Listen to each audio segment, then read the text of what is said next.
하나님 감사드립니다. 237 나라 5천 종족을 복음화할 수 있는 언약을 주시고 또 지금 이렇게 언약의 여정 속에 우리 전국 세계에 흩어져 있는 귀한 전도자들과 렘넌트들을 인도하여 주시니 감사합니다.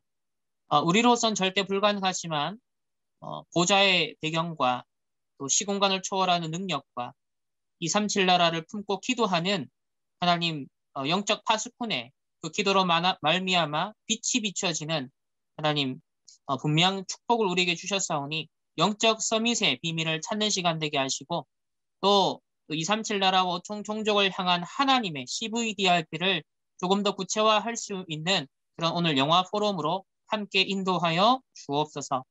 감사드리며 살아계신 예수 그리스도의 이름으로 기도합니다. 아멘. 네, 만나서 반갑습니다. 어, 이제 영화 포럼 지난번에 저희들이 한번 했었고, 오늘 두 번째 영화로 함께 만나게 되었고요. 오늘 그들이 아버지를 죽였다라는 영화입니다. 저도 사실 이거 본 지가 얼마 되진 않았어요. 근데 237 나라와 5천 종족 복음화라는 그런 시대적 언약이 선포가 되고 있는 시점에서 이 영화를 보니까 이거 함께 세계관적인 측면에서 또 우리가 선교 세계관을 확장한다는 측면에서 좀 우리가 영화 포럼을 할 내용들이 있겠다 싶어서 이 영화를 이제 추천하게 되었고 또 이렇게 함께 또 포럼을 나누게 된 것 영광으로 생각을 합니다. 자, 그들이 아버지를 죽였다. 오늘 제가 먼저 한 10분 정도 브리핑을 하고 또 우리 임원 두 분이 함께 또 개인적인 포럼을 나눠줄 거예요. 그리고 흩어져서 함께 포럼을 나누고 오늘 마무리하는 것으로 진행이 될 것 같습니다. 네, 일단 237 나라 5천 종족 그 복음화라는 메시지가 선포되는데 여러분 그 미전도 종족의 분포가 지금 어떻게 되어 있는지 한번 보십시오. 어, 전 세계적으로 현재 미전도 종족이 가장 많이 포진하고 있는 것은 바로 이슬람권입니다. 거의 뭐 완전 붉은 대륙이 되어 있죠. 이곳이 이제 가장 많은 미전도 종족이 있는 지역이고요. 그리고 이제 그 옆에 남아시아입니다. 주로 남아시아 우리는 좀 이렇게 좀 생소한 지역인데요. 이런 네팔과 부탄과 또 우리가 지금 오늘 나누게 될 이제 그런 캄보디아 비롯한 베트남 자 이런 지역이 전체 포함이 되고 있습니다. 그래서 전 세계적으로 이 미전도 종족이 가장 많이 포진되어 있는 그런 이 14십창이라고 하는데요. 1040 이제 윈도우라고 합니다. 선교 학자들이 설정을 한 가장 복음이 한 번도 들어가지 않은 그런 미전도 종족이라는 개념을 표현하는 곳인데요.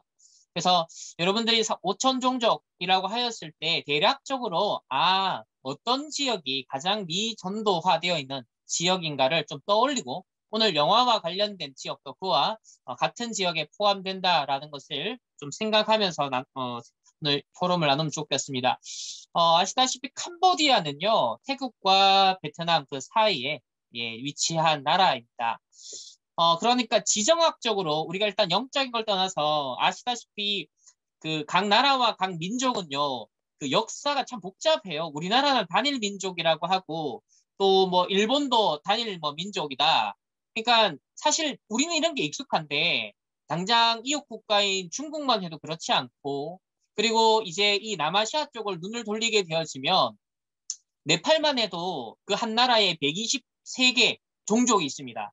그러니까 한 나라를 구성하는 민족 국가를 일종의 근대 국가가 이렇게 형성되어 있지만 사실상 그 안에 들여다보면은 수십 수백의 종족이 있고 그리고 그 안에는 지배자와 그다음에 피지배자가 있고 그러면서 당한자, 그러니까 소위 이제 갑을 관계가 다 형성되어 있어요. 우리도 이제 일제 치하를 겪었던 그런 세월이 있었던 것처럼 각 나라들도 강대국의 그런 제국주의 속에서 점령당했던 시절이 있고 또 해방을 받으면서 또 그 안에서 서로 이권이 있고 또 이해관계가 있고 결국은 이제 상처가 있고 하다 보니까 결국은 뭐 이념이 됐든 종교가 됐든 원인이 무엇이 됐든 복합적으로 작용하면서 사실은 끊임없는 분쟁과 전쟁과 학살이 자행되고 있는 곳이 바로 237 나라, 그리고 그 속에서도 5천 종족이라는 곳, 정말 미전도 종족이라는 곳과 그 또 나아가서 모든 현장에 이 종족을 따져 들어가면 결국 선교적 세계관을 연다는 건 뭐냐면 이 모든 나라와 모든 민족의 복음이 필요해요. 근데 복음이 필요한데 각 민족들은요, 각 종족들은 원수를 맺고 있어요. 서로가 주변 종족들과 사실은 원수 관계고 막 죽이고, 그러니까 이게 좌파 우파 정도 개념이 아니라 서로가 치고받는, 오늘 우리가 나누게 된 이 캄보디아 역시 우리는 보통 우리나라는 이제 공산주의 워낙 이제 당했던 적이 있다 보니까 이제 반공주의 교육도 과거에 많이 되었었고, 그러다 보니까 이제 주로 미국에 되게 친하죠. 기독교적인 역사적 맥락 속에서 이 미국과 굉장히 친합니다. 하지만 우리가 237 나라 5천 종족을 전체에 또 내다보면 이 미국이 또 강대국으로서 결국은 창세기 3장, 6장, 11장의 그 동기 속에서 강대국이 사실 많은 작은 나라들이나 어려운 이런 소수 민족들을 어렵게 한 그런 원인을 제공한 측면도 굉장히 많아요. 그런 측면에서 이 캄보디아에도 사실은 우리가 다 이해하지 못하는 그런 역사적 복잡한 상황이 깔려 있다라는 것을 우리가 사실 영화에서는 다 드러나지 않지만 그런 역사 공부를 조금 해보면 알 수가 있어요. 그래서 오늘 함께 나누게 될 이 포럼에 저는 한 가지, 그러니까 우리는 어떤 한 나라를 지지한다. 아, 이 나라는 기독교 국가니까 우리가 무조건 미국 편을 들어야 된다. 자, 이것도 아니고요. 그러면서 237 나라 5천 종족이라는 것을 깊이 들어가면 모든 종족에게 복음으로만 치유되는 그런 역사적인 배경이 깔려 있다는 거예요. 그렇기 때문에 이건 이념으로도 또 어떤 강대국의 이해관계와 논리만으로도 접근할 수가 없는 정말 빈 곳이고 사각지대, 재앙지대 되어 있다. 그래서 이거는 동서남북을 아우르고 오직 복음으로 무장된 전도자. 그래서 우리가 좌파 우파 다 장단점이 있어요. 또 뭐 자본주의, 공산주의, 사회주의 그 나름의 이념적인 장단점은 있어요. 그러나 창세기 3장, 6장, 11장이 작동하는 엄연한 현실과 사단이 활동하고 있는 지옥 배경이 역사하고 있는 이 사단의 나라가 판치고 있는 이 땅에는요. 그 어떤 나라도 그 어떤 정권도 그 어떤 주체도 절대적인 선은 될 수가 없는 거예요. 오직 복음만이 절대적인 선이고 오직 복음만이 진정한 정의고 오직 복음만이 진정한 평화를 이룰 수 있거든요. 그렇다고 할 때 오청종족과 이 237 나라에 복잡하게 얽혀있는 정치적, 종교적, 이념적 이게 서로가 또 학살하고 주거니 받거니 했던 그 복잡한 걸 과연 뚫고 들어가서 이걸 치유한다는 것. 여러분 이걸 놓고 우리는 복음 각인뿌리 체제를 사실 생각하셔야 됩니다.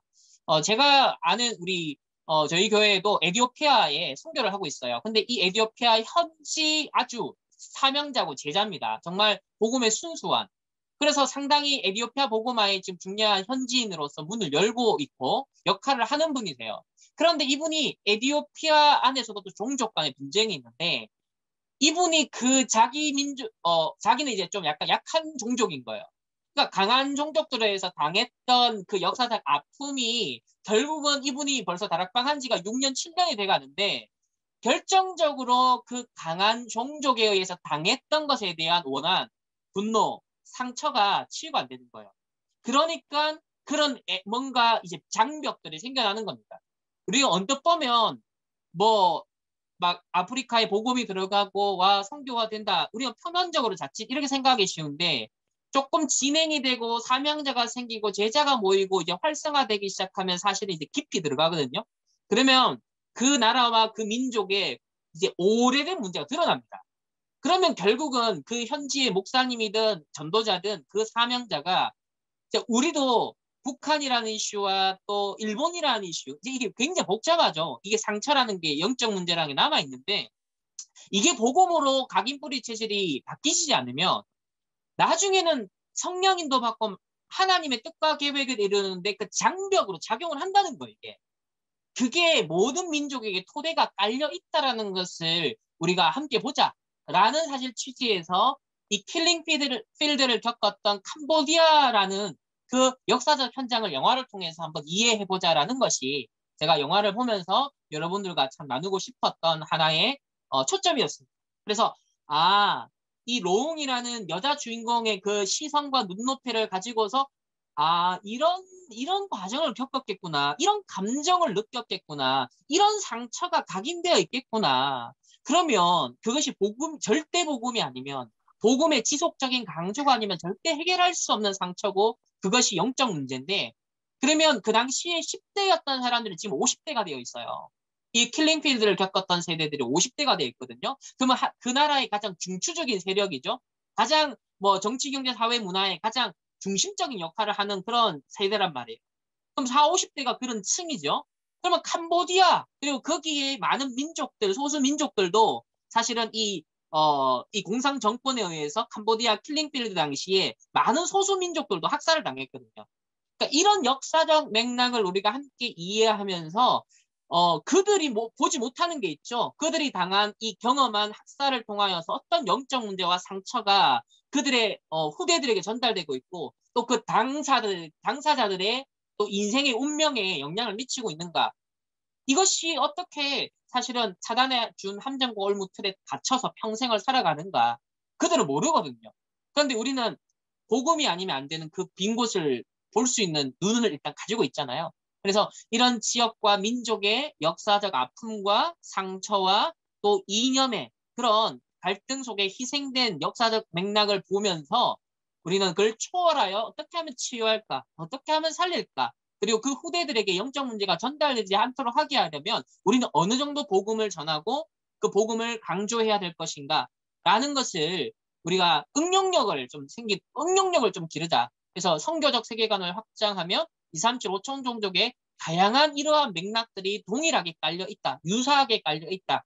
라는 것을 좀 염두해 두면 좋을 것 같습니다. 자,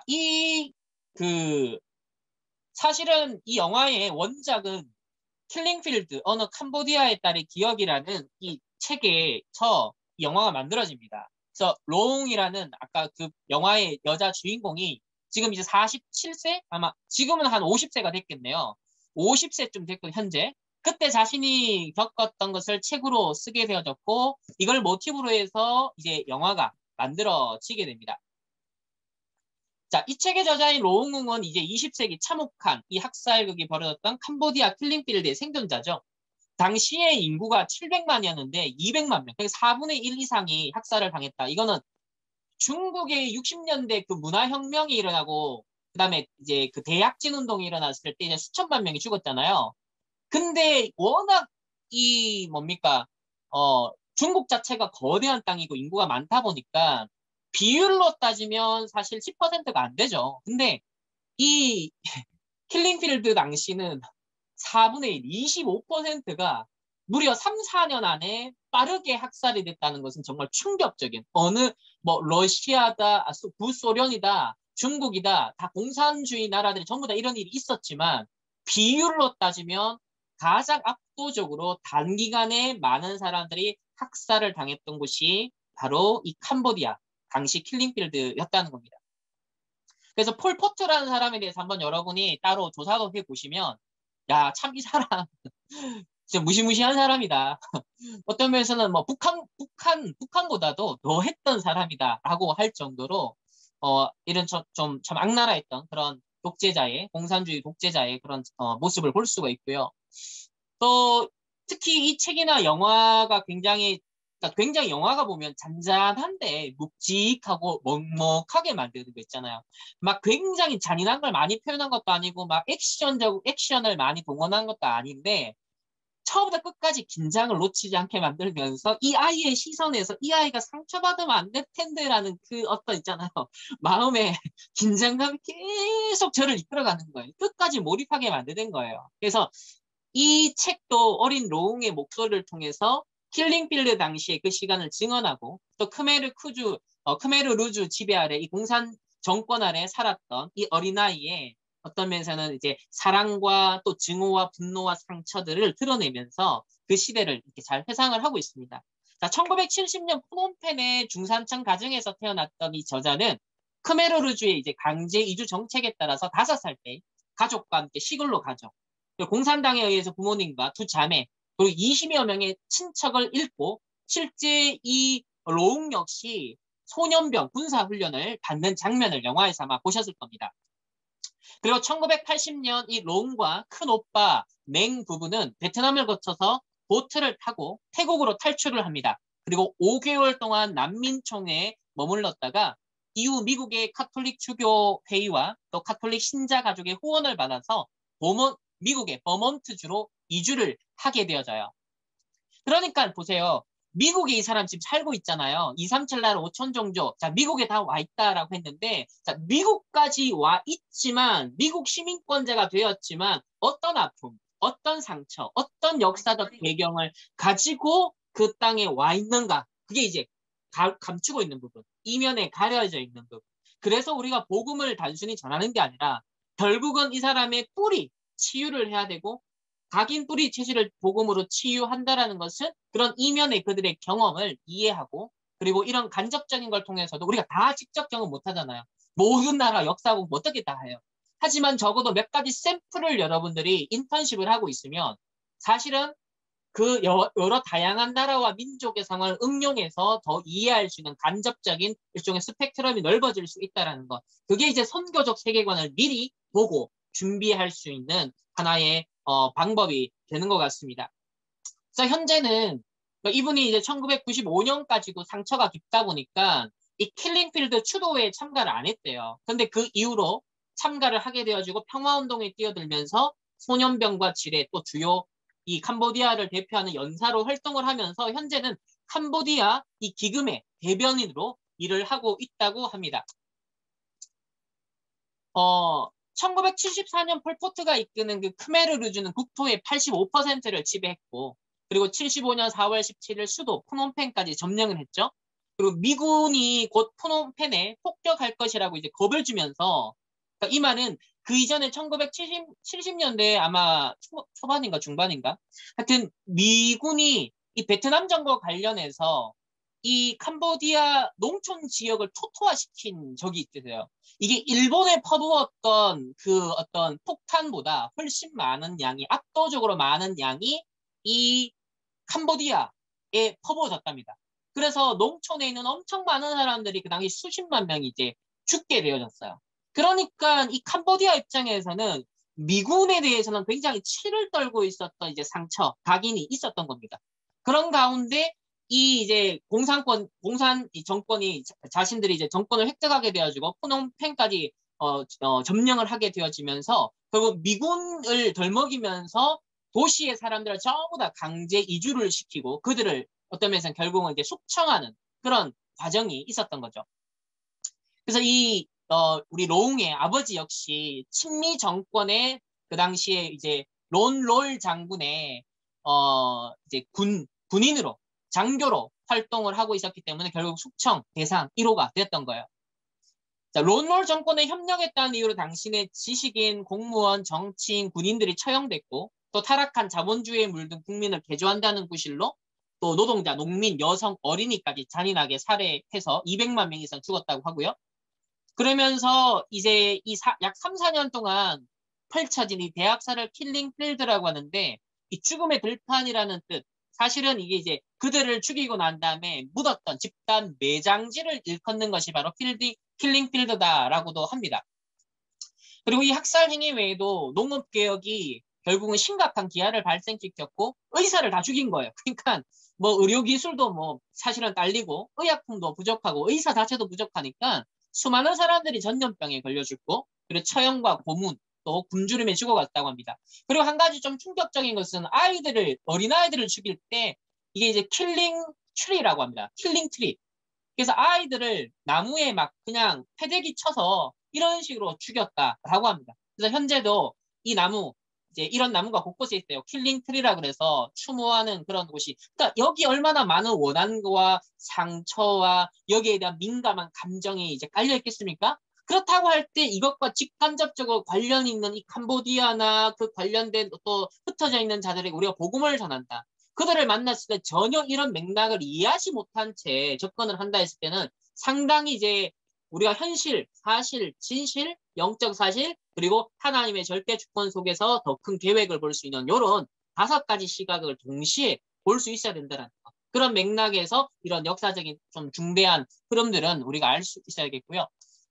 그리고 이제 이 영화의 몇 장면만 캡처를 해봤어요. 자, 새로운 캄보디아에서는 은행과 상업과 개인 재산이 없다. 또 부자도 거지도 없고 모두가 평등하다. 개인 재산은 전부 포기해라. 우리 모두 평등하다. 또 열매를 따다 모두 옷을 같은 색으로 염색해라.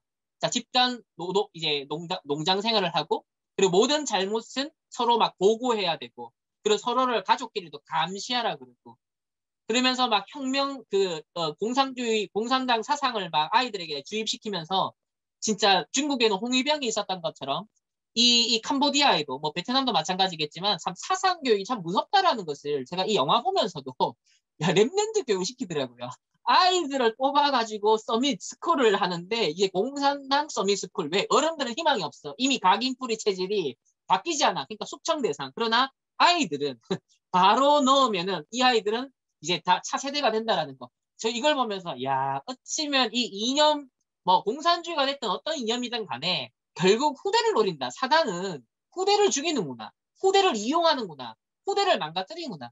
이런 것들을 제가 이거 보면 참 가슴이 아팠어요. 너무 좀 충격적이면서도 그러면서 북한이 보였어요. 아, 북한이 이랬었고 북한이 이런 흐름 속에서 그 난민 그 북한에서 탈출한 탈북민들에 대해서 류 목사님이 다 감추고 있고 숨기고 있다. 하지만 그들이 그것을 넘어설 때 목숨을 걸고 넘어선다. 뭐 어떤 과정을 겪었겠냐. 어떤 사상 교육을 받았겠냐. 라고 했을 때 우리가 겉으로 보는 모습이 다가 아니에요.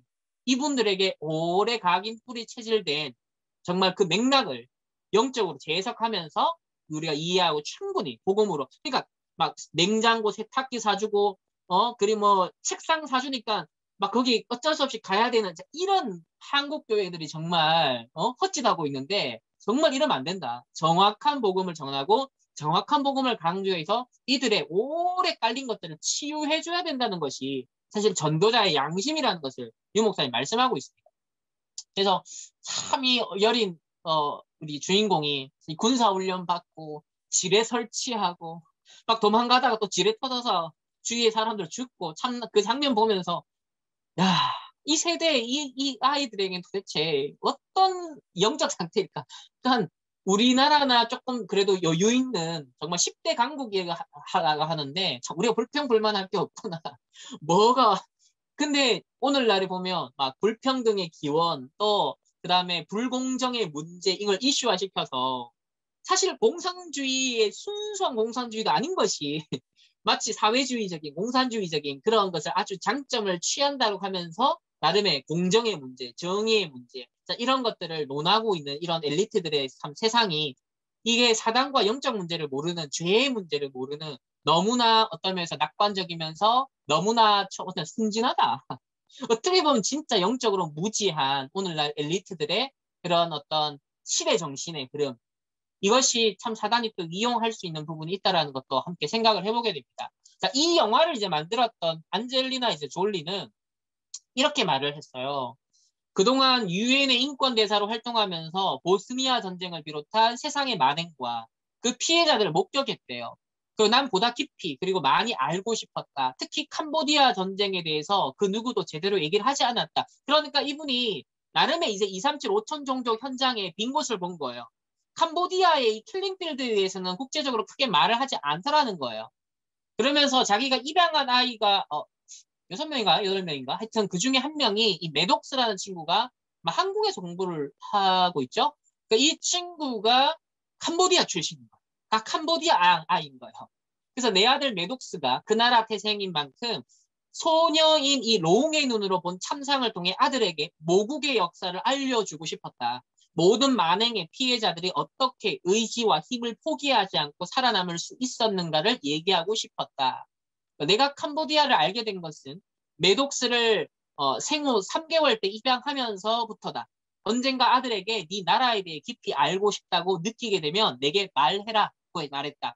나는 아들에게 캄보디아에 관해서 얘기하려면 또 아들의 도움이 필요하고 함께 가야 한다 다짐했다. 어느 날 메독스가 이제 준비가 되었다라고 말해 함께 이 영화 제작에 들어갔다.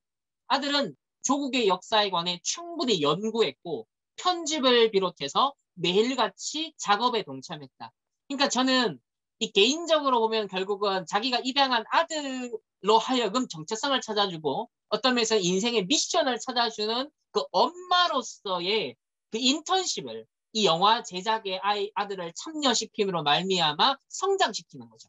그래서 자기 나라를 이해하게 되고 왜 사는지, 무엇을 위해서 살아야 되는지 이런 뭔가의 미션이 전달되게 만드는 그러니까 성인식, 사명식, 파송식의 의미가 담겨있는 이런 인턴십이 이 아들과 영화를 제작하고 또 함께 연구하고 이걸 같이 인터뷰도 하고 자, 이 과정에서 많은 게 각인되겠죠. 이런 걸 우리가 영적으로 다시 보자면 참 언약 교육이 과연 어떻게 되겠냐. 우리가 237 5,600 복음화라는 것을 두고 어떤 인턴십을 해야 되겠냐. 사무엘의 어머니 한다는 사무엘에게 그 시대의 나시림의 시대의 이 절대성을 보여주기 위해서 사사기 시대의 어떤 영적 현장을 아들에게 보여주고 이해시켰을까. 그리고 정말 빼앗겨 이 정말 블레셋의 정말 공격을 끊게 만드는 한을 품고 진짜 나중에 다윗을 세우는 그런 언약 전달하는 자로서 세워지기까지 어머니를 통해 본 게 있고 들은 게 있을 거 아닙니까? 이렇게 참 어떤 면에서 이건 뭐 세상적인 거지만 안젤리나 졸리가 자기 입양한 아들에 대해서 뭔가 이제 237을 보게 만들고 또 인턴십을 서밋으로서 또 인턴십과 포럼을 하게 만드는 자, 이런 교육을 제가 보면서 참 잘한다. 하지만 이제 이게 복음이 아니니까 그게 한계겠죠. 그래서 이사 안젤리나 졸리는 세상에는 옳고 그름이 있다. 자신은 정의를 믿는데요. 그 정의와 범죄 행위와 또 잔인한 것들이 있다. 평화롭고 정의로운 세상에 이르려면 범죄를 밝혀내서 반복되지 않도록 해야 된다. 그러나 결코 증오를 품고 살아서는 안 된다. 우리를 파괴하기 때문이다. 자, 이런 나름의 자신의 멘탈을 지키면서 이런 취지하에 영화도 만들고 유엔 인권 대사로 활동을 하고 있거든요. 그러니까 정의를 실현하겠다는 거, 인간의 능력과 인간의 노력을 가지고서 평화를 실현하겠다. 그게 보통 세상 엘리트들이 다 공감하는 부분이잖아요. 하지만 아시다시피 세상 나라가 있고 사단의 나라가 있고 하나님 나라가 있습니다. 이 이면의 것들, 진실한 부분, 영적 부분을 모르기 때문에 아무리 정의, 평등, 공정, 평화를 하지만 한계가 있습니다. 그 노력들이 무가치한 건 아니에요. 나름의 가치가 있고 나름의 어떤 세상에 긍정적으로 기여하는 부분도 있습니다. 그러나 근본적인 뿌리를 바꿔주고 흐름을 바꾸는 건 역부족이다. 오직 전도자들이, 우리 렘넌트들이 237 나라 5천 종족에 대해서 동서남북 이념을 초월해서 오직 복음으로, 절대 복음으로만 살릴 수 있는 현장에 대한 이해를 가지고 관점을 가지고 실제 실력을 가진, 그릇을 가진 지도자들로 서야 된다.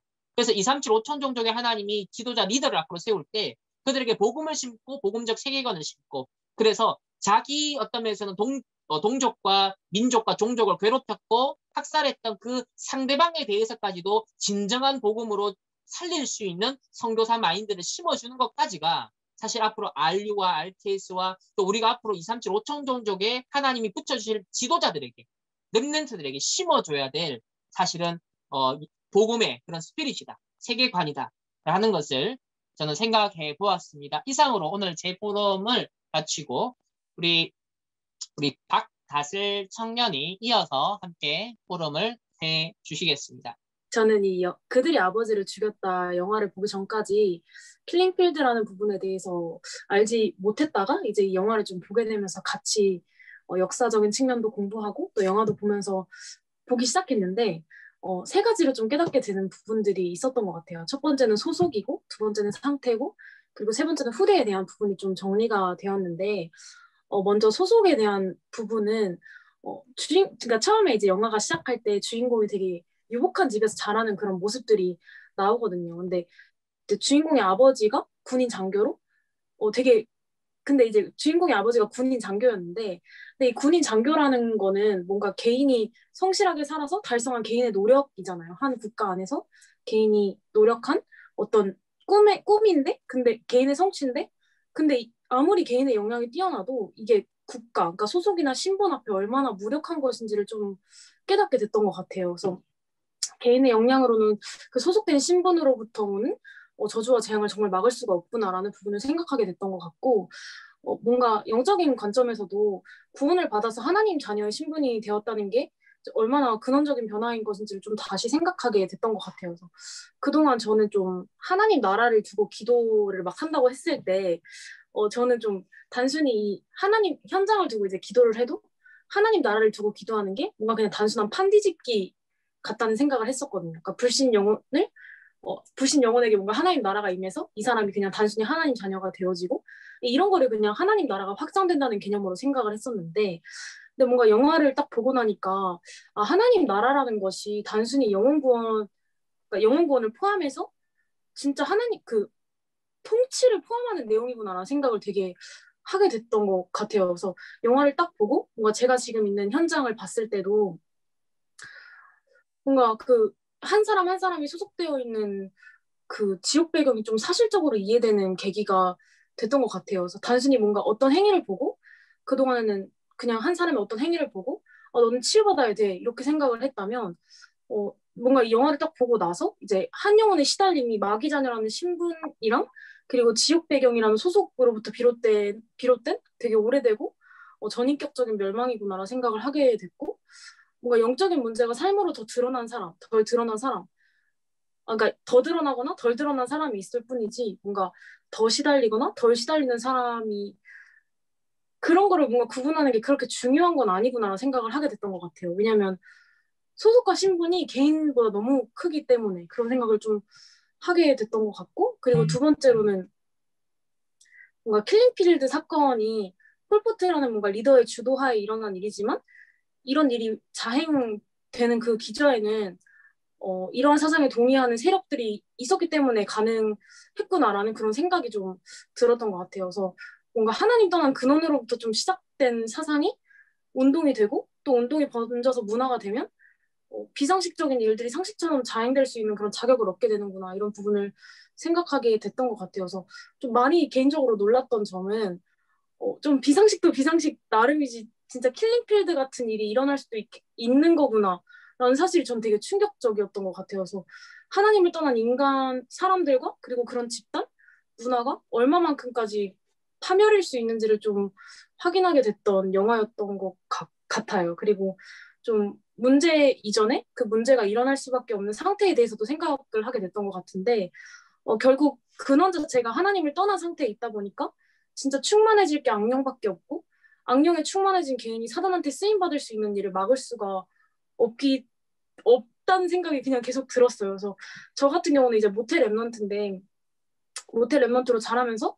되게 많이 들었던 말 중에 하나가 너희는 21세기의 주역이야 이 말을 되게 많이 들었는데 근데 영화를 보면서 그냥 그 말을 다시 한번 생각하게 됐던 것 같아요. 그래서 아 진짜 나는 21세기의 주역인데 이게 그냥 단순히 막 힘을 내 이런 말이 아니라 진짜 세상 앞에 지금 많은 것들이 빼앗겨져 있고 잘못 소속된 것들로부터 잘못된 문화와 비상식이 너무 당연해져 있는 시대인데 이 시대 속에서 진짜 내가 빼앗긴 모든 것을 하나님께로 회복시키는 세계복음화의 주역으로 부름을 받았구나. 그 일에 쓰임을 받을 수 있도록 진짜 기도하면서 인도를 받아야겠다. 이런 생각들을 하게 됐던 것 같고 그리고 특별히 이제 어떤 영화의 한 장면 중에 여자 주인공이 그 막 소년병으로 훈련을 받으면서 지뢰를 설치하게 되거든요. 근데 이제 지뢰를 설치하다가 나중에 자기가 설치한 지뢰를 받고 막 사람들이 죽는 거를 보면서 그 여자 주인공의 표정이 항상 되게 무덤덤했는데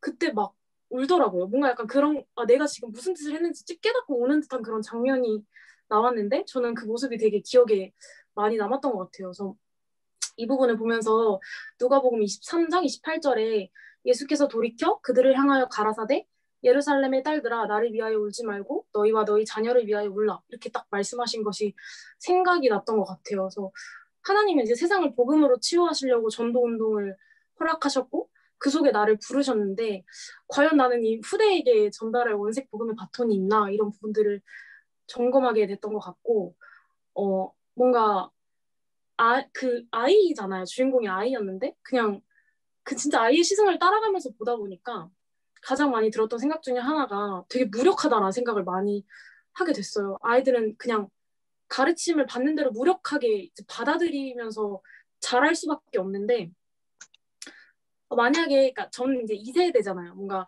어렸을 때부터 랩런트로 지금까지 자랐고 1세대 목사님들과 중직자들로부터 진짜 복음의 메시지를 받아서 오늘까지 성숙할 수 있었는데 근데 만약에 2세대로 부름받은 저희의 이제 또 2세대의 그 세대가 뭔가 그냥 정말 그 능력으로 주어진 원색의 복음을 머리로 단순히 이해로 딱 받고 그냥 나를 위해서 활용하는 수준으로 딱 그치게 되면 이제 제 밑에 있는 그 3세대 막 이제 막 자라나는 그런 세대들한테 그러니까 복음의 바톤을 전달할 게 없겠다라는 생각이 그냥 너무 들었던 것 같아요. 그래서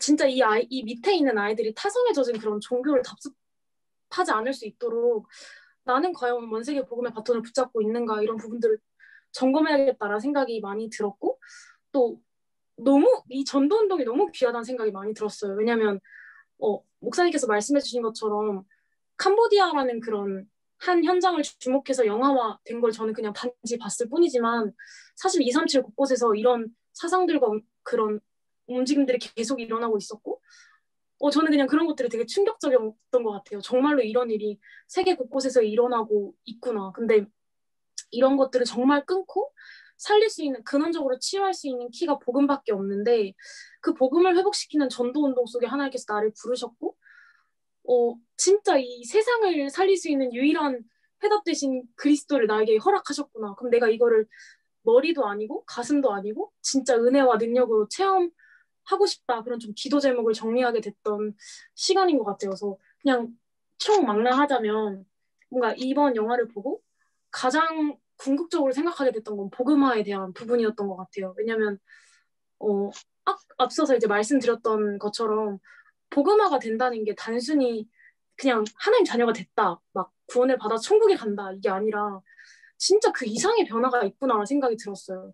정말 그 통치가 바뀌는 거구나. 그 안에 있는 모든 정치, 경제, 사회 문화가 바뀌어지고 개개인의 일상이 변화되고 하나님 나라의 통치가 이 땅에 임하는 거구나라는 생각이 되게 들었던 것 같아요. 그래서 이 땅에 진짜 하나님 나라의 통치가 가득하게 되도록 나는 그렇게 되기 위해서 하나님께서 나를 지금 부르시고 오늘까지 또 살아가게 하셨는데 그럼 나는 앞으로 좀 뭘 해야 될까라는 그런 생각을 하게 됐던 것 같아요. 그래서 나는 그럼 뭘 준비해야 되고 혹은 하나님께서 지금 나에게 무엇을 준비시키시고 계시는가 이런 부분들을 좀 점검해야겠다라는 생각이 되게 많이 들었던 것 같고 또 동시에 이제 하나님께서 전도 운동을 위해서 우리를 허락하셨구나라는 생각이 들면서 진짜 그 각 사람에게 지금 정말 그 예비하신 한 사람 한 사람에게 매일마다 함께 하심으로 성실하고 계시구나. 그래서 하나님께서 우리를 부르셨고 이 모든 오늘마다 성실하셔서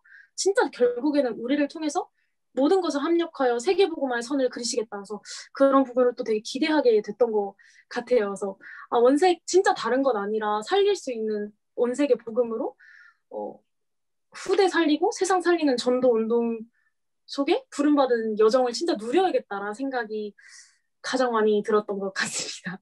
이상입니다. 네, 포럼 나눠주셔서 감사합니다. 우리 이어서 이현희 청년께서 이 포럼 해주시겠습니다. 수 목사님이랑 우리 박다슬 청년이 중요한 포인트를 많이 포럼해 주셔서 제가 또 추가적으로 말씀드릴 부분은 사실 영화상에서는 많이 없는 것 같은데 저는 개인적으로 이 영화를 보면서 일단 캄보디아에 대한 현장에 대한 좀 깊은 이해를 가질 수 있어서 너무 좋았고요. 제가 미국에 있을 때 그 캄보디아에 대한 그런 헌법에 대한 교육을 할 수 있는 그런 이제 국제법에 대한 훈련을 좀 받은 적이 있었어요. 근데 이렇게 역사적인 배경과 시대적인 배경을 잘 모른 채로 그냥 법적인 부분만 배웠었는데 그때 당시에 그 프레젠테이션을 할 때 그 니카라과의 남미에 있는 그 학생이 그 미국에 대한 그런 되게 반미 감정이 되게 강하더라고요. 근데 저는 이제 제가 프레젠테이션 했을 때에는 이제 미국의 그런 선교적인 그런 내용에 대해서 이제 논의를 했었었는데 저희가 그동안 이제 알았던 거는 이제 국민소득 대비 선교사 이제 파송 대비 이제 국민소득이 어떻게 되어 있나 그런 거를 저희가 많이 들을 수 있었잖아요. 대한민국은 선교사를 뭐 3만 명 정도 이제 파송을 한 국가이고 거기에도 맞춰서 저희가 현재 국민소득이 약 3만 불이 되고 있거든요. 1인당 GDP가. 근데 이거에 대해서 되게 많은 분들이 되게 놀라시더라고요. 그때 당시에. 그래서 선교를 하는 나라 그리고 복음이 있는 나라 또 복음이 들어가지 못했던 나라 그런 차이를 사실은 좀 많이 보게 됐는데 이번 영화를 보면서도 그런 부분이 되게 많이 확연히 드러났던 것 같아요. 캄보디아의 이제 역사적 배경이 불교가 오랜 기간 동안 불교였고 현재도 뭐 입헌 군주제이지만 불교로 되어 있고 근데 이 영화에서 이 소녀가 그 주인공이 이제 부모 어머니가 이제 너의 살 길을 찾아서 어서 이 노동 캠프를 어서 떠나라 이 강제 수용소에서 어서 떠나라고 했을 때 이 세 형제가 그 목이 잘린 그 불상 앞에서 그 기도를 하고 또 이제 이 영화의 마지막 장면에서도 이제 그 불교의 그 예식을 하면서 이제 기도를 하는 장면이 나와요. 저는 이제 그걸 보면서 너무 많이 안타까웠어요. 아무리 이런 만행이 세계적으로 알려진다 할지라도 결국에는 창세기 3장, 6장, 11장, 사도행전 13장, 16장, 19장의 영역 속에 있는 나라, 복음이 들어가지 않고서는 언제든지 이런 문제는 반복될 수밖에 없겠구나. 국왕이라고 해서 지금 현재 뭐 민주주의 사회라고 해서 지금 캄보디아가 발전하지 못하고 있는 부분이 너무 많아요. 그 말은 공산주의도 해답이 아니었고 그렇다고 해서 민주주의 그런 국왕으로 인해서 나라가 살아나는 게 아니라는 거를 우리는 사실은 역사적으로도 시대적으로도 볼 수가 있거든요. 전 그래서 이 영화를 보면서 대한민국에 대해서 되게 많이 되게 리플렉션이 되더라고요. 어떻게 바로 저희의 이제 이웃이 아니라 사실은 대한민국 헌법상에는 북한 주민도 저희 사실은 대한민국 주민으로 다 되어 있는데 북한과 한국의 이 차이만 봐도 복음을 가진 나라와 또 선교를 하는 나라와 복음을 거부하고 하나님은 없다라고 죽었다라고 하는 이 북한과 그런 공산주의 체제에 정말 육신적인 부분만 비교를 해도 너무나도 확연히 저희는 그 차이를 보게 되잖아요. 북한이 사실은 캄보디아의 사실은 상황에 있었었죠. 왜냐하면 중국의 서포트를 받아서 완전 이제 공산화로 이제 완전히 이제 닿게 뿌리를 내리게 됐었는데 캄보디아도 역사적으로 중국의 서포트가 있었고 또 그 전에 오랫동안 프랑스의 식민지였고 또 이 폴팟이라는 대학살의 그 독재자죠. 이 사람도 프랑스의 대해서 이제 독립운동을 했던 사람이고 또 프랑스의 그런 프랑스에 대한 그런 68 혁명 세대의 사람이에요. 그 말은 이미 벌써 너무나 이 각인 뿌리 자체가 체제 자체가 68 혁명의 그런 것들을 이제 반영을 할 수밖에 없는 그런 혁명 공산주의 운동가였다라는 거고 그게 이제 후대에게 그대로 이제 전달이 됐던 건데 지금 현재 북한이 계속 그런 체제 속에 일어나는 거를 계속 봐서 우리나라가 지금 어떤 위치에 있는지를 되게 봐야 될 것 같아요. 왜냐하면 북한은 예전에 그러니까 동방의 예루살렘이라고 부를 만큼 교회도 있었고 신앙생활을 했었던 곳이었어요.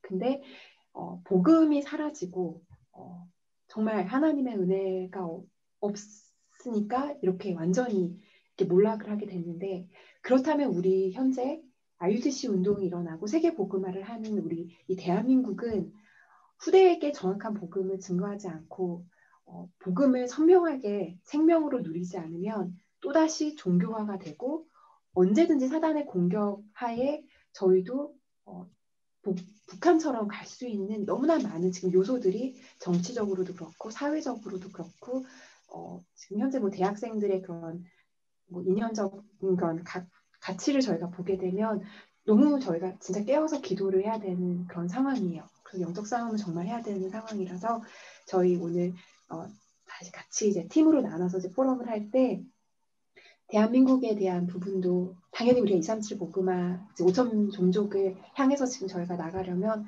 지금 현재 우리가 어떤 위치에 있는지를 정확하게 볼 수 있었으면 참 좋겠고 목사님께서 이제 아까 전에 현실을 보고 또 사실을 보고 영적 사실을 보고 하나님의 절대 언약과 계획을 이제 보라고 이제 말씀을 해주셨기 때문에 그런 측면에서 대한민국도 보고 저희가 이제 연관된 그런 각 나라들을 놓고 저희가 기도를 할 수 있으면 네 좋겠습니다.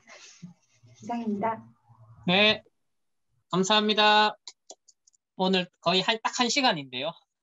제가 예상보다 조금 길게 얘기했지만 뭐 그래도 거의 1시간 내로 오늘 전체 마친 것 같아서 양호합니다.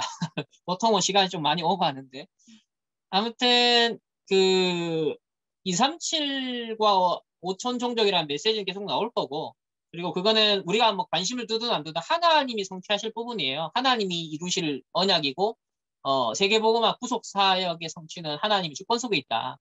그렇다면 그 하나님이 통치하시고 다스리시고 움직이는 이 땅, 그야말로 이 세상 나라, 그것에 대한, 사실과 진실과 영적 사실, 이런 것들을 우리가 확인하는 게 이제 그게 공부의 이유고, 삶의 이유고, 우리 랩런트 학업의 이유가 아니겠습니까? 그걸 이제 복음과 기도와 연결시켜서 보면 전부 다 미션인 거죠. 그래서 작년 랩런트 대회가 1, 2, 3, 4, 5강이 CVDIP인데, 마지막 결론들이 다 뭐였어요? 전부 다 하나님의 절대 계획, 하나님의 절대 주권 딱 믿으면 all covenant라고 있어요. 그러니까 마지막 결론을 다 보세요. 전부 다 절대 붙어서 all covenant, all vision, all dream, all image, 그 다음에 all practice라고 나와요. 우리가 이런 독서 포럼도 이때까지 해왔고 영화 포럼도 하고 있는데 237 5천 종족이 하나님의 절대 언약이다, 계획이다. 그러면 이것이 진짜 우리의 절대 비전이 돼야 되거든요. 그러면 이제 이런 포럼 하나 하는 것도 전부 다 all covenant, all dream, all vision 이런 맥락에서 all image 이런 맥락에서 여러분이 그 재료화 시키는 하나의 재료로 삼는 지렛대로 삼는 그런 의미의 우리 영화 포럼이다. 그렇게 생각하시면 되겠고요. 뭐 보통 한 학기에 한 번 뭐 영화 포럼이 주로 많이 됐었고, 그다음에 독서 포럼도 아마 조만간에 또 할 겁니다. 그래서 조금 정비가 되면 공지가 또 나갈 거예요. 그래서 독서 포럼도 이번 여름에 하게 되는 중요한 주제를 가지고 함께 할 때 이 각인뿌리 체질을 또 치유하고 더 집중할 이유, 그 237 5천 종족을 품고 그 시대에 또 많은 후유증이 일어나고 있죠. 영끌 비투하는 시대, 얼마나 창세기 3장, 6장, 11장의 사람들이 노예포로 속국되고 있는지 이런 시대에 우리 좀 출애굽해야 되고 또 각인뿌리 체질 치유해야 되고 그런 맥락에서 우리 독서 포럼도 놓고 지금 기도를 하고 있습니다. 그래서 여러분도 함께 끝까지 인도받으면 좋을 것 같고 아무쪼록 오늘 이제 영화 포럼을 마무리하면서 오늘 저도 이제 뭐 두 분과 포럼을 해봤는데 또 우리 또 전체 포럼 아까 들어봤지만 이 킬링필드라는 건 사실 저희 세대에서 단어는 들었어요. 그 옛날에 킬링필드란 영화도 나왔었죠. 근데 우리 세대는 아니고 그래서 너무 옛날 거라서 사실 저도 안 봤었거든요. 근데 이번에 이 영화를 통해 그들이 아버지를 죽였다라 이 영화를 통해서 처음에 저는 이 영화가 킬링필드에 대한 영화인지도 모르고 뭐 우연히 다운받아서 보다 보니까 몰입이 되는 거예요. 처음부터. 뭐 이게 아이의 시선으로 끝까지 다 나를 끌고 가네. 이런 몰입도 좋아. 그러면서 제가 영화를 좀 좋아하거든요. 이런 몰입도 좋아. 이러면서 가다 보니까 이게 공산주의, 이게 캄보디아, 이게 킬링필드구나. 나중에 알았지. 그러고 난 다음에 영화 다 보고 난 다음에 역사적 배경을 보니까 더 이해가 되더라고요. 그러니까 이거는 237 5천 종족에 대한 메시지가 나오는 시점에서 하나의 지렛대로 삼아서 좀 영화 포럼을 해서 미리 보기가 되자. 그래서 미리 보고 또 미리 갖고 누리고 정치, 정보, 자 이런 맥락에서 이용할 수 있는 소스가 되겠다. 그래서 이건 뭐냐면 여러분이 흩어져서 각 랩런트 교사로서 부모로서도 사실 그런 역할을 해주시면 좋겠다. 그러니까 아까 전에 이제 우리 그 예술 청년도 얘기했지만 벌써 복음을 뱃속에서부터 그런 듣고 자란 세대가 지금 태어나고 있잖아요. 그러니까 이게 종교화되고 체험이 안 되고 확인이 안 된 복음이 너무 많은 거죠. 그러면 이게 직접 체험하면 너무 어려워요. 힘들어져요. 정말. 그렇지만 유 목사님이 교회사와 또 성경과 또 현장을 통해서 간접 체험해라 랩런트들은. 근데 이게 더 확실한 복음이 각입니다. 간접 체험해라. 이게 이제 랩런트 전도학 2강에 나오는 메시지거든요. 그러니까 이런 걸 통해서 이미 알고 있는 예수가 그리스도라는 복음이 왜 필요한가에 대한 당위성을 확인해야 돼요. 그러니까 1세대 어른들은 예수가 그리스도라는 원색 복음의 충격 복음이었어요. 그래서 이제 많은 치유가 지금까지 진행되고 있는 시간표고 하지만 어릴 때부터 벌써 20, 30년 복음 들었고 또 뱃속에서 태어난 세대가 이제 벌써 대학생 이상이 되었거든요.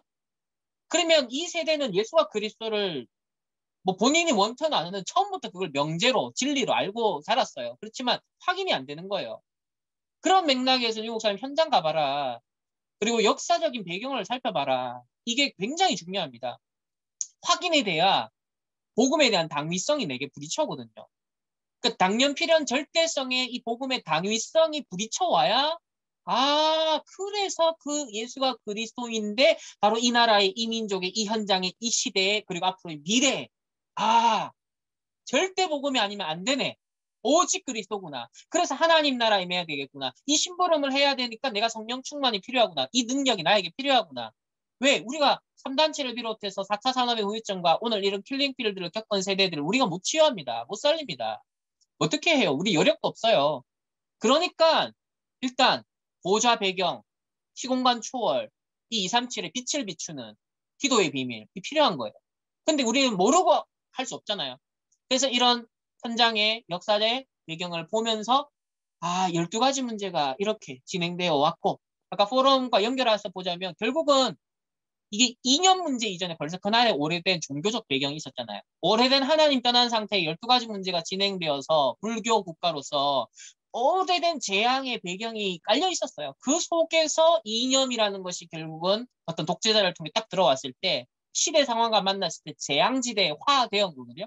그리고 이제 끝나고도 사실은 안 끝났죠, 이 문제는. 왜? 거기에 집중적으로 선교사가 들어간다든지 복음이 전파된 적이 없는 거예요. 계속되고 있다. 그럼 언젠가는 또 이 영적 문제는 확대 재생산이 되겠죠. 어떤 형태로든. 그런 맥락에서 우리가 그 나라도 그 민족에 대한 이해도 필요하고 미국에 와 있는 사람들에 대한 부분도 생각하게 되고 아까 우리 현희 청년들 얘기한 것처럼 그럼 우리나라 상황 어떠냐? 지금 우리나라 영적 배경, 영적 상황, 또 이념적인 상황, 정치적인 상황, 문화적인 상태는 어떠냐? 그리고 종교화되어 있는 우리 후대들의 상태는 어떠하냐?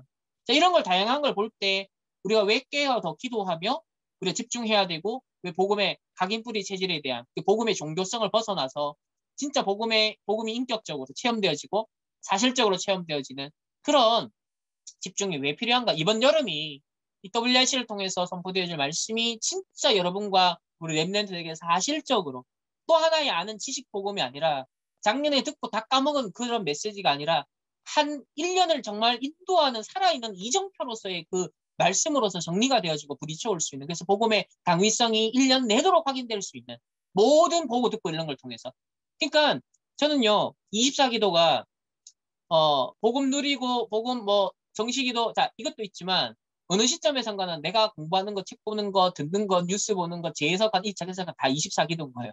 모든 소스가 영화도 기도에 그 지렛된 거예요. 영화 보면서 복음 생각하니까 영화 보면서 12가지 문제가 보이니까 영화 보면서 사단의 활동이 보이니까 그리고 저 상처받은 어려움을 당한 저 현장에 복음이 들어가려면 어떻게 해야 될까? 전도 관점에서 생각하니까 그거 자체가 뭐예요? 기도인 거예요. 그러니까 이게 뉴스를 보든 영화를 보든 어떤 컨텐츠를 접하든 이미 복음으로 딱 중심을 잡고 있으면 모든 게 올 커버넌트, 올 드림, 올 비전 이걸 갖고 학교를 가면 어떻게 되겠어요? 학교에서 듣는 모든 것을 승화시킬 수 있는 거예요. 재해석할 수 있는 거예요. 그런데 이 비밀이 없이 관점 없이 그냥 학교 가니까 세상 것 다 들어가고 있죠. 사단의 것 들어가고 있죠. 어떤 편향된 이념이 들어가고 있는 거예요. 그래서 결국은 교회를 떠나게 되는 상태가 만들어지는 거죠. 이런 저주 재앙의 고리를 끊어야 된다. 이런 사사기 시대의 고리를 끊어야 된다. 그런 어떤 마음의 울림이 있습니다. 그래서 이번 여름 또한 여러분들이 전체 메시지 흐름 속에 독서 포럼까지도 함께 인도받으면서 이 237, 5천 종족을 더 품고 갈 수 있길 바라고요. 또 참고로 지금 시리아 내전이 10년째 지속되고 있죠. 여러분 시리아 내전 따로 영상이나 공부를 해보세요. 여러분 10년 동안 얼마나 비참한 일이 지금 벌어지고 있는지 그 시리아의 독재자가 자기 그거 안 빼앗기기 위해서 후대들을 말살합니다. 그러니까 학교를 다 폭발했어요. 병원과 학교를 다 폭발해줬어요. 그러니까 아이들이 10년 동안 아무런 교육을 못 받은 세대. 글자를 못 읽어. 자신들이 당한 아픔을 인터넷에 글로 못 써는 거예요. 글로 표현을 못 해요. 이게 얼마나 무서운 건지 알죠? 후대들이 아무런 정규 교육을 받지 못했다. 일반적인 교육이라도. 그러면 그 나라는 사실 수십 년, 거의 100년 후퇴했다고 봐야죠. 그럼 이 시리아 내전에 수천만 명이 사실 지금 그 난민으로 탈출을 해서 유럽, 또 미국 다 흩어졌잖아요. 이들이 곳곳에서 사실 또 많은 빈 곳에 문제를 만들어내고 있거든요. 그럼 그들이 겪은 것을 각 지역에 가서 사실을 퍼뜨리게 되겠죠. 생존하기 위해서 몸부림을 치겠죠. 각종 문제가 생길 수, 창세기 3장, 6장, 11장이 더 사로잡힐 수밖에 없어요. 그러니까 이런 우리 캄보디아만 봤지만 지금 진행되고 있는 지금 미얀마 사태는 현재 진행 중이에요. 지금 미얀마 사태가 지금 꽤 몇 개월 동안 지속되고 있는데 앞으로 어떻게 될지. 그래서 이것도 우리 기도하셔야 돼요. 미얀마에 우리 또 선교사님이 있는 걸로 아는데 그 현장에 진짜 빈 곳을 치유하는 복음운동, 전도운동, 렘넌트운동 새롭게 앞으로 준비될 수 있도록 기도해야 되고 그래서 현재 진행 중인 세계 곳곳에서 이런 분쟁과 학살과 어떤 많은 그래서 이런 문제 속에 또 사상과 이념과 사람들의 어떤 또 분노와 어떤 뭔가 또 명분이 들어가거든요. 그럼 이게 또 얽혀설켜 사람들에게 꼭 이 강력한 어떤 또 각인 뿌리치실 틀이 만들어지고 있어요. 사실은 이게 복음으로 먼저 치유하고 살려야 되는데 지금 우리가 많은 걸 놓치고 있습니다. 직접 못 가니까 기도로서 영적 파수꾼으로서 안테나를 세우고 그러니까 안테나를 세운 게 뭐예요? 지금 벌어지고 있는 2, 3, 7, 5천 종족이 어떤 일이 벌어지냐 사단의 나라가 어떻게 벌어지냐 애굽에서 아이들 유아 학살하는 사건이 벌어졌죠. 그게 영적으로나 실제적으로나 벌어지고 있는 지금 전 세계 현장에 우리는 귀를 기울이고 이러려면 나를 넘어서야 돼. 나 중심, 물질 중심, 성공 중심이라는 내 틀을 벗어나야, 내 동기를 벗어나야 세상이 보여요. 현장이 보여요. 그게 이제 전도자가 되는 거죠. 그게 정말 선교사의 눈을 뜨는 거거든요. 그 이스라엘 민족이 나 물질 성공 중심에 딱 갇히니까, 민족주의 갇히니까 결국은 초토화됐습니다. 하나님 흩어버렸어요. 우리가 그러면 안 돼요. 나 중심, 물질 중심, 성공 중심이 되면 안 되고, 정말 지금도 하나님의 세계복음화가 어떻게 진행되는데, 어떤 맥락에서 복음의 당위성이 설명돼야 될까? 어떻게 사단은 지금도 악랄하게 역사하고 있는가? 그걸 보면서 오직 그리스도의 이 복음의 당연필연 절대성의 이유를 언약으로 딱 잡고 기도하는 이게 이제 안테나를 계속 세워가는 거죠. 이게 이제 우리 기도의 지평이 넓혀지는 거고 이제 우리의 시각이 선교의 시각으로 확 넓혀지는 거예요. 이런 것들이 계속 영적인 내공으로 쌓여지면 어느 시점에 정확한 타임에 하나님이 그 현장에 만남 또 제자 연결이 되겠죠. 왜? 이런 영적 상태가 쌓인 이런 시작이 이번 영화 포럼을 통해서 더 여러분에게 발전이 있기를 소망하면서 오늘 영화 포럼 마치겠습니다. 제가 한번 기도하고 마칠게요. 네, 하나님 감사합니다. 오늘 두 번째 영화 포럼 했습니다. 이것을 통해서 더 오직 그리스도 하나님 나라 성령 충만의 이유를 발견하고 또 각인 뿌리 체질을 집중할 이유를 가슴에 새기는 시간 되게 하시고 정말 하나님의 절대 소원인 이 세계복음화 2, 3, 7, 5천 종족을 살리는 이것을 두고 이제 우리의 삶에서 그 보고 듣고 읽는 모든 걸 통해서 하나님 언약을 잡고 또 비전을 발견하고 꿈을 더 구체화하고 또 사실적인 그림을 그리고 또 작은 실현과 작품들을 남길 수 있는 우리의 삶이 되게 하시고 특별히 앞으로 또 영화 포럼과 독서 포럼을 통해서 더 구체화되어질 수 있는 세계관 우리 포럼이 될 수 있도록 축복하여 주시며 또 함께 이렇게 인도받은 우리 모든 전도자들과 렘넌트들이 흩어지는 그곳에서도 렘넌트의 각인 뿌리 체질을 치유하며 지식화된 복음, 종교화된 복음을 사실적으로 살아있는 복음으로 역사적으로 정말 적용되는 복음으로 오늘날 이 시대에 또 미래를 두고 사실적으로 필요한 시대적 요청으로서의 복음이 발견되어질 수 있도록 하나님 이 일에 심부름하는 귀한 그런 파수꾼 될 수 있도록 축복하여 주옵소서. 감사드리며 살아계신 예수 그리스도 이름으로 기도합니다. 아멘.